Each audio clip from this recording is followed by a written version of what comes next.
जय Jagannath. आसतु tarot card माध्यम जानिबा 2024 मसीहा सेप्टेम्बर मास केमिति रहिबो बिछा राशि व्यक्ति मानकर दिन कौन रहिबो फलाफल मु संक्षेप रे कहि। जय जगन्नाथ। आसतु देखिबा वर्तमान परिस्थिति कौन अछि केमिति अछि बिछा राशि व्यक्ति मानकर। जय जगन्नाथ।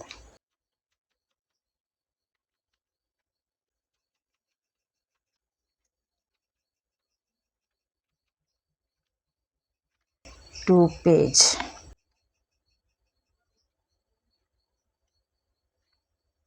किछि व्यक्ति कार्ड कहूँ जे आपण परिवार संपूर्ण होइछि। मन करंतु आपण पिलाटी चाहूले आपण परिवार पूर्ण हो गला। ता छड़ा परिवार भितर पैसा पत्र को लेकिन किसी असुविधा नहीं। पैसा को केमिति संचय करी हुए से कथा आपण ठारू शिखिबे। ए मास माने वर्तमान परिस्थिति कहूँ किछि पार्टनरशिप बिजनेस रे खुशी खबर आसीछि। किछि लाभ होइछि जो थे कि आपण बहुत खुशी अछंती। ता छड़ा लव रिलेशन भी बहुत भल अच्छी।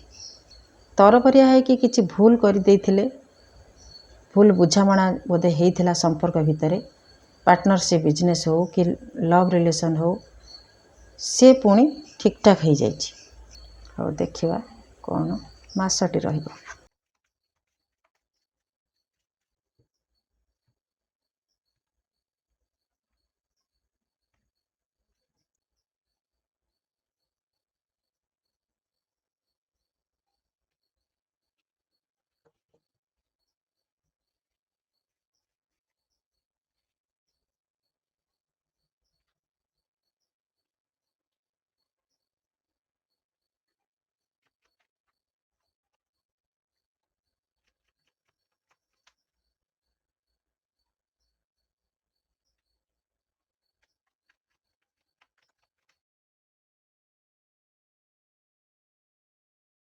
जय जगन्नाथ। ए मासरे आपणकर मास्टर कार्ड बेस कार्ड जहाँ आनी बंधन जोग। ये बंधन एमिति सेमिति नुहे। ये जेमिति मेटेरियल जिनस किछि सेथिरे जेमिति आपण बांधी होइकि रहिबे। ए काम करुथिबे से काम करुथिबे से गोटे भितर छंदी होइकि रहिथिबे। सेटा आपणक मन इच्छा रे सेथिरु आपण खुशी अनुभव करिवे। जाओ मु ए काम करिथिली बोली कि मते एखा सब प्रकार खुशी मिलुछि। पैसा पत्र को लेकिन आपण जत्नवान रहिबे। पैसा को केमिति अधिकारु अधिका करिवे। आखि बुझिकी केवल पैसा संचय करिवारे लागिवे। केमिति खुशी मिलिबो। मो ठारू केही दुनिया रे खुशी सुखी नाहंती। ता छड़ा आपण आउ गोटे कथा कम कथावार्ता करिवे। काम उपरे ध्यान देवे। केमिति आपणकर उद्देश्य केमिति सब बेले सफल हबो आपण से विषय चिंता करिवे। बंधन जोग सेथिरे बांधी के रुहंतु किंबा कोनोसी काम रे बांधी के रुहंतु किंबा काहाकू जवाब देइचंती ए काम करिवा पई सेथिरे बांधी के रुहंतु। किछि तो निश्चित भाव में गोटे जगार फसिक रहिबा भली परिस्थिति आपण पई हेइ पारे। जेमिति कि आपण सेटा करि सारला परे सेथिरु मुक्त होई जिवे। आपण मन करंतु काहाकू जवाब देइचंती सेथिरु आपण मुक्त हेबे। हाँ किछि व्यक्तिंकर ट्रांसफर जदि हबार थाए ए मासरे हो जाई पारे किंबा प्रमोशन भी हो पारे। जदि प्रमोशन हो थाए किंबा ट्रांसफर हो थाए किछि होली प्लेस को हो पारे। किछि पवित्र जगह जोठी लोक जाती तीर्थस्थान होइथिबो किछि मंदिर पाखापाखि थिबो एमिति भी हो पारे। आपण एजुकेशन पाठ पढ़ारे आपण आगुआ रहिबे। छात्र छात्री मान पई कार्ड कहूँ पाठ पढ़ारे आगुआ रहिबे। सबु प्रकार समाधान बाट आपण को मिल जिवो। सबु असुविधारु आपण निजे निजे बाहरिया पई चेष्टा करिवे। काहेकि ना आपण ए मासरे हर्मिट मोड रे रहिबे माने तपस्वी भली आपण रहिबे। निज कथा छड़ा आपण को किछि भल लागिबनी। निज कथा ही निजे भाबिबे केमिति मु अधिकरु अधिक उन्नति करिबी। कम कथा कहिबे अन्य मानकु किंतु परामर्श देबे। एमिति नीति आपणकर रहिबो। आ आपणकर निजर स्वभाव नम्र रहिबो। ସମସ୍ତଙ୍କୁ ଭଲ ପାଇବା ଭଳି ମନ ବି ରହିବ, ଦୟା କ୍ଷମା ରହିବ ଆପଣଙ୍କ ମନରେ, ନିଷ୍ଠୁର ଆପଣ ହେବେନି। ତା ଛଡ଼ା କିଛି ଚାରିଟି ସଂସ୍ଥାକୁ ଦାନ କରିପାରନ୍ତି, କିଛି ଚାରିଟି ସଂସ୍ଥା ସାଙ୍ଗରେ ଯୋଡ଼ି ହୋଇପାରନ୍ତି। ଅନାଥ ଆଶ୍ରମ ହେଲା, ବୃଦ୍ଧାଶ୍ରମ ହେଲା, କିଛି ସଂସ୍ଥା ଯିଏକି ଜନକଲ୍ୟାଣ କରୁଛନ୍ତି ସେମାନଙ୍କ ସାଙ୍ଗରେ ଆପଣ ଯୋଡ଼ି ହୋଇପାରନ୍ତି। ସେମିତି ସୁଯୋଗ ଆପଣଙ୍କୁ ଆସିପାରେ।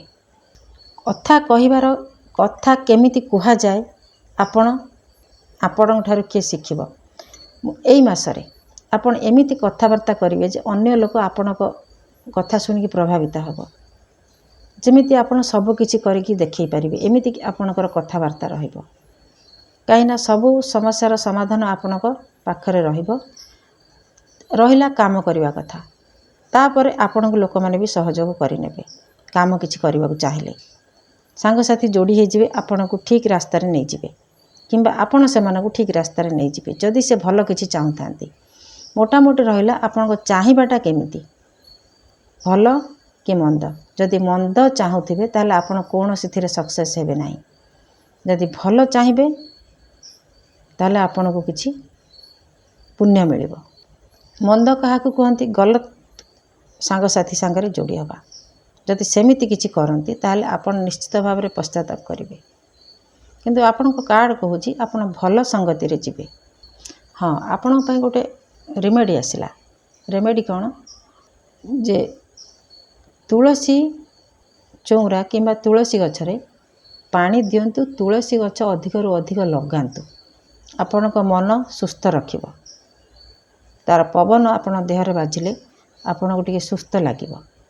ମନେ ରଖିବା ଶକ୍ତି ଆପଣଙ୍କର ବହୁତ ବଢ଼ିଆ ରହିବ। ଆପଣ ବହୁତ ଭଲ ମନେ ରଖିପାରିବେ। ପାଠ ଯେଉଁ ପଢ଼ୁଛନ୍ତି ବହୁତ ଭଲ ମନେ ରଖିପାରିବେ। ମ୍ୟୁଜିକାଲ ଲାଇନରେ ଯଦି କେହି ଥାଆନ୍ତି ତାଙ୍କ ପାଇଁ ଏ ମାସ ବହୁତ ବଢ଼ିଆ ରହିବ। ରିଲେସନସିପ୍ରେ ଆପଣଙ୍କର ସମ୍ପର୍କ ବହୁତ ଭଲ ରହିବ। ପରିବାରକୁ ନେଇକି ଆପଣ ବହୁତ ଶାନ୍ତିରେ ସମୟ କାଟିବେ। ଅନ୍ୟମାନେ କେମିତି ଭଲ ରହିବେ ଆପଣ ତାଙ୍କୁ ଶିକ୍ଷା ବି ଦେଇପାରିବେ। ଯେମିତି ତାଙ୍କର ଉନ୍ନତି ହେବ ସେମିତି ଆପଣ ଶିକ୍ଷା ବି ଦେଇପାରିବେ। କିଛି ଘରକୁ କିଛି ଆସବାବପତ୍ର, ଦାମିକା ଆସବାବପତ୍ର କିଣିପାରନ୍ତି। ଆପଣଙ୍କ ପାଖକୁ ଆବଶ୍ୟକ ପୂରଣ ପଇସା ପତ୍ରକୁ ନେଇ ଯଦି କି ଆପଣଙ୍କ ପାଖକୁ ଆବଶ୍ୟକ ଅନୁସାରେ ଆସେ ତାହେଲେ ଆପଣ ତାକୁ କିଛି ଦିଅନ୍ତୁ, ସାହାଯ୍ୟ କରନ୍ତୁ। ୱିଶ୍ ଫୁଲଫିଲ୍, ଆପଣଙ୍କର ଇଚ୍ଛା ପୂରଣ ହେବ। ସତ ଆପଣଙ୍କ ସାମ୍ନାକୁ ଆସିବ। କିଛି କଥାରେ ଯଦି ଆପଣଙ୍କର ଭ୍ରମ ଥାଏ ତାହେଲେ ସତ ଆପଣଙ୍କ ସାମ୍ନାକୁ ଆସିବ।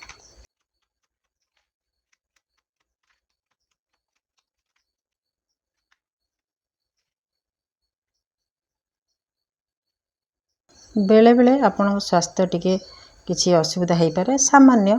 ହୁଏତ ଏୟାର ଏଲିମେଣ୍ଟସ୍ ଯାହାକୁ ଆମେ କହନ୍ତି ଶ୍ୱାସରେ ନେବା କିଛି ଅସୁବିଧା, ନିଶ୍ୱାସ ନେବାରେ କଷ୍ଟ ହେଉ କିମ୍ବା ଥଣ୍ଡା ଏମିତି ଧରୁ, ଯେମିତି ମୁଣ୍ଡ ବିନ୍ଧା, ନାକ ବନ୍ଦ ହୋଇଯିବା, ଏମିତି କିଛି ହୋଇପାରେ। ଯାହାକି ଏଇଟା ଆମ ଗୁରୁତ୍ୱ ନୁହେଁ, ତଥାପି ସେଥିରେ ଆପଣଙ୍କୁ ଶରୀର କଷ୍ଟ କିଛି ହୋଇପାରେ।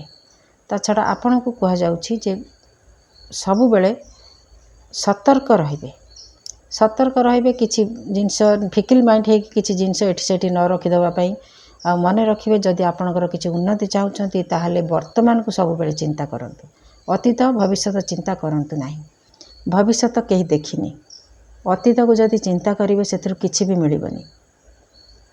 ବର୍ତ୍ତମାନ ଯଦି ଚାଲିଗଲା ସେ କାଲିକି ଅତୀତ ହୋଇଗଲା। ତେଣୁ ବର୍ତ୍ତମାନଟା କ'ଣ କରିବା କଥା ଆପଣ ସେଇଟା କରନ୍ତୁ।